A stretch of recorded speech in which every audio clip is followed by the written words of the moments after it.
Hi, Pastor Steve here in beautiful Visalia, California. I hope you are doing well today. Today we are in the Gospel of Mark again, chapter 5, verses 21 through 43. These are amongst my favorite and most read verses in Scripture. I want to start out today by talking about the literary approach to Bible study. Some people think that if you use the literary approach that you don't believe that the events that are recorded in Scripture actually happen. That's not true at all. Here's what a literary approach to Scripture means, at least for me, and particularly in this Bible study on Mark. I recognize that the writer of the Gospel of Mark didn't write the Gospel for at least 30 years after the events that happened. I recognize also that in that time frame, he had gone through a great many changes, from follower of Jesus to one of those who began the new church. And so this writing in the Gospel of Mark is his reflection back on the things that had transpired as he followed Jesus. And because it is a reflection back, the Gospel of Mark is not a news account that records everything Jesus said or did in the order that they appeared. Instead, it is a faith account that remembers the things that Jesus said and did. And over the years, there's certainly the possibility that Mark got some things out of order. There's also the very real possibility that as he thought about what he had seen and heard while he followed Jesus as a disciple, he recognized that some great themes that he did not see in the first place had been being opened up in the ways that Jesus taught and lived. In this particular scripture, what we have then is a really beautiful piece of literary genius which records the truth of what happened in the life of Jesus. Here's what it looks like. In this story, it's called a Markan interpolation, and an interpolation is when the author takes one story and begins it, inserts another story just after the first story's beginning, another whole story, and then at the end of the inserted story, he or she completes the original story. What happens is that for the attentive reader, the mixing of the two stories will very often reflect light onto each of them and give the reader a chance at a greater depth of understanding in each of them. So a few more words about the literary nature of Scripture. Quite a few people who think that if you use a literary approach to Bible study, that you are not you don't believe that the Bible is true, or you're not a literalist, that kind of thing, are really confused. And in truth, they've bought into a pronounced modernist mistruth. And that is that somehow the literary devices that make for excellent writing and storytelling with depth and the ability to grip people for a very long time are a product of the modern age, maybe started in Shakespeare, they imagine, or someplace else. But look, the oldest writings that we have from humanity contain all of the literary devices that modern writers, including Shakespeare, have ever used. So Mark, who wrote this gospel, was well educated, and he was well educated just like you would be today in a university in how to use different literary devices to make different impacts. He had studied writing, and it shows because he's an excellent writer. It has nothing to do with whether or not the interpreter who understands that you're looking at a piece of literature that is recording truth.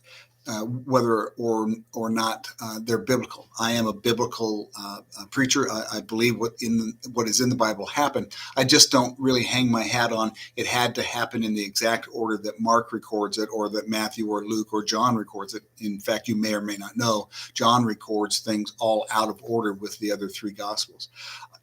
I see it as a statement of faith as the writer remembers what he learned from and observed about Jesus, and he's put it together in a way that reflects his deeper learning. There are layers to this writing, and it is good for all of us, I think, to engage our brains and use the training that we might have, or at least the understanding of literature that we have, to really let the author speak to us. So obviously, I'm arguing against people who, in my own past, have said you're not a biblical preacher because you don't tell us that it went exactly like it says in the same order.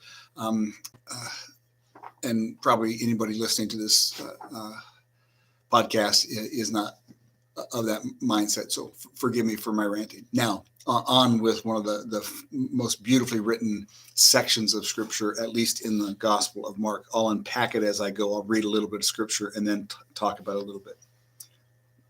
So it begins, when Jesus had crossed again in the boat to the other side. Remember, he's just healed the Gerasene demoniac. So he's been in Gentile territory. And that's intentional in the writing, I believe, because now when he crosses back to the sea, that's a slowdown of the action, and Mark is clearly signaling he's coming back to Israel, right, to the chosen people's land. So he crossed again in the boat to the other side. A great crowd gathered around him, and he was by the sea. Then one of the leaders of the synagogue named Jairus came.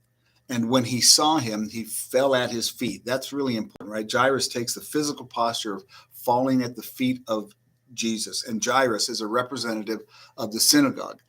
So on a deeper level, Jairus becomes, in this story, a living symbol of the religious authorities of his day, of Israel, and the way that it is held together through its organized religion. When he saw him, he fell at his feet, and he begged Jesus repeatedly, "My little daughter is at the point of death. Come and lay your hands on her so that she may be made well and live."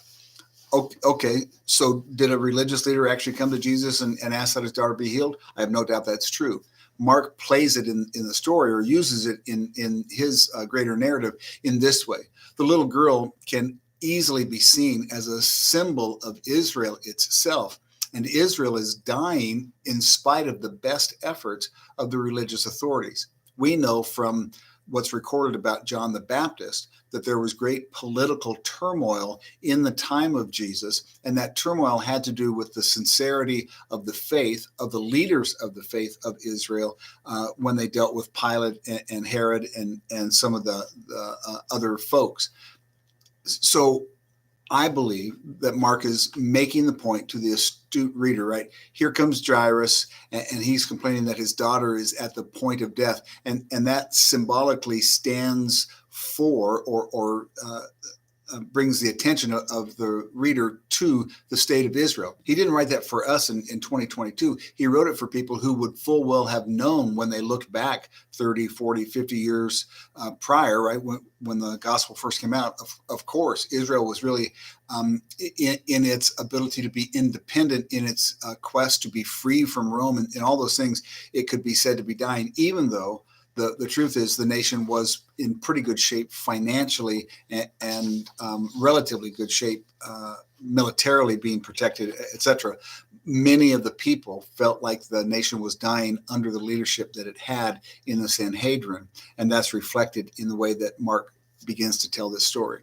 So Jesus comes back from healing a demoniac in Gentile territory to Jewish territory, and there he is confronted by a ruler of the Jewish people who says, "My daughter is dying." The symbolic significance is, right, the nation of Israel is represented by Jairus in its official form, and the daughter is the people of Israel themselves, right? Israel, as it's supposed to exist or wants to exist, is dying. Now the story continues on.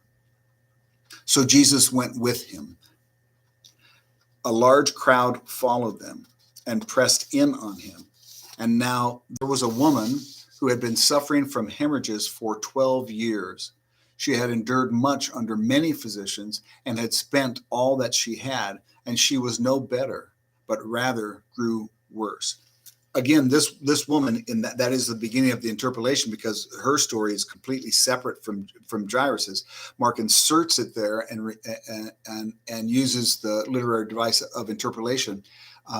I think to enhance and drive home the message, right? That this woman, like the little girl who is dying, this woman has been hemorrhaging and suffering for a very long time. And no matter how many physicians she went to, you can read that no matter how many messiahs rose up and were followed by the nation of Israel, all that happened was they got worse. They got weaker. They were held in more distrust by Rome. So these characters, in the way that he portrays these events in Jesus' life, they have a really powerful symbolic significance. So common Jewish citizen, the people of Israel, they have suffered a great deal under many different leaders, under many different messiahs and false starts in revolution against Rome. And that really sets up what happens with this lady who represents those folks in a really powerful way. So it goes on. She had heard about Jesus, and she came up behind him in the crowd and touched his cloak. For she said, if I can just touch his clothes, I will be made well. Immediately her hemorrhage stopped, and she felt in her body that she was healed of her disease. Immediately aware that the power had gone forth from him, Jesus turned about in the crowd and said, who touched my clothes? And his disciples said to him, you see the crowd pressing in on you. How can you say, who touched me? Jesus looked all around to see who had done it. But the woman, knowing what had happened to her, came in fear and trembling, fell down before him, just as the leader of the synagogue did at the first part of this, right? Fell down before him and told him the whole truth. And he said to her, daughter, your faith has made you well. Go in peace and be healed of your disease.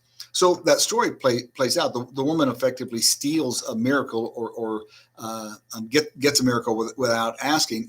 And Jesus feels that the power went out from him. And so he stops to inquire.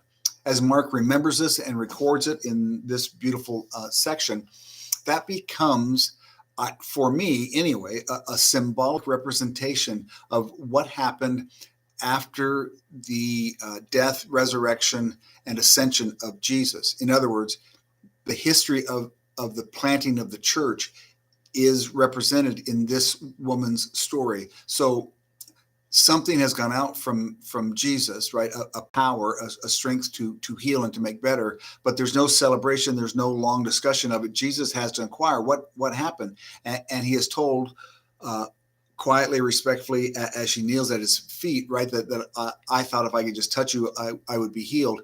And his reply is, your faith has made you well. And this is written in the time when the church was really brand new. And the church's message at that time for everyone was, if you have faith, he can heal you. That would mean outer healing for many people, but more intentioned, the church's message was, if you have faith that Jesus was the Messiah, right, and is the Son of God, then he will give you the healing that you most need, which is a spiritual and emotional healing. So this woman in this story, right, contrast the church as it begins as a movement of faith, not of laws and orders and regulations and governmental officials. The contrast, right, between the two healings is significant and intentional. Jesus didn't come to uphold the established religious tradition of Judaism in the form that it existed in his lifetime. He came to bring healing to anyone who had faith. And those things are really, truly driven home very well in this story. It goes on this way. While he was still speaking, some people came from the leader's house to say, your daughter has died. Why do you trouble the teacher any further? But overhearing what they said, Jesus said to the leader of the synagogue, don't fear, only believe. He allowed no one to follow him except Peter, James, and John, the brother of James. When they came to the house of the leader of the synagogue, he saw a commotion, people weeping and wailing loudly. When he had entered, he said to them, why do you make a commotion and weep? The child is not dead, but sleeping. And they laughed at him. Then he put them all outside and took the child's father and mother and those who were with him and went in where the child was. He took her by the hand and said to her, Talitha Kumai, which means, little one, rise up. And immediately the girl got up and began to walk about. She was 12 years of age. At this, they were overcome with amazement. He strictly ordered them that no one should know this and told them to give her something to eat. So there's two types of foreshadowing that are going on here. The first is foreshadowing of Jesus' own resurrection, right? The power over death itself is manifest and is a pretty big deal. The second is a prediction that even as the nation of Israel itself came near death, and it would really in 70 AD, the Romans tried to wipe Israel off the face of the earth, right?